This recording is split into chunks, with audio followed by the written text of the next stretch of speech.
Aujourd'hui, je vous emmène à la rencontre des seuls monuments londoniens qui bougent. Les cabs. Quand on arrive à Londres, une des premières choses à faire, c'est de trouver un cab. Pas un cabaret, ça on attendra le soir. Non, un cab, c'est un taxi anglais, qu'on aile de la manière suivante. Cab.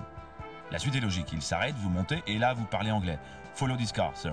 Ça marche rarement, il préfère une adresse. Vous lui donnez, et là, c'est parti. Go, go, go.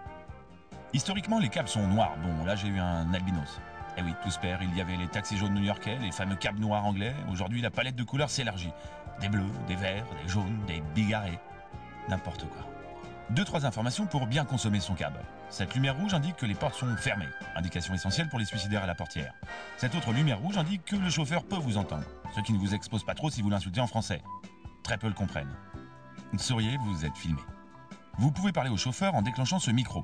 Réglez vous-même le chauffage et l'aération du dessus ou sur les côtés. Vous pouvez aussi appeler un handicapé. Ah non, ça c'est pour déclencher le système de rampe qui permet aux handicapés de pénétrer dans le cab. Ah ouais, ça c'est pareil que chez nous, et ça aussi.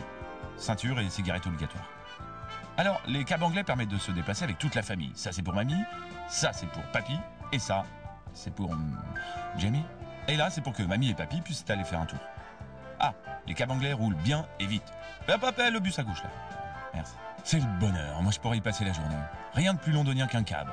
Ah si, être suivi par James Bond dans un autre cab. Bon, ça va, il va me lâcher, James. Allez. En même temps, je lui en veux pas puisque moi-même je suivais Mike Hammer et l'homme de fer. Puisque les cabs peuvent accueillir son fauteuil. Qui eux-mêmes suivaient Laura Ingalls de La Petite Maison dans la Prairie. Qui elle-même ne peut plus marcher depuis sa chute dans le générique. Pardon. Tout va bien. Sachez, si vous tombez amoureux de ces petites merveilles de cab, que vous pouvez en acheter un. Car en plus d'être cosy, ce sont les voitures d'occasion les moins chères du royaume. Moins chères même qu'une petite voiture française d'occasion. Alors entre une petite française et une grosse anglaise. Pardon. Ah, pour le partage du marché, une guerre a éclaté entre LTI, London Taxi International, et les métrocabs. Ne vous en mêlez pas.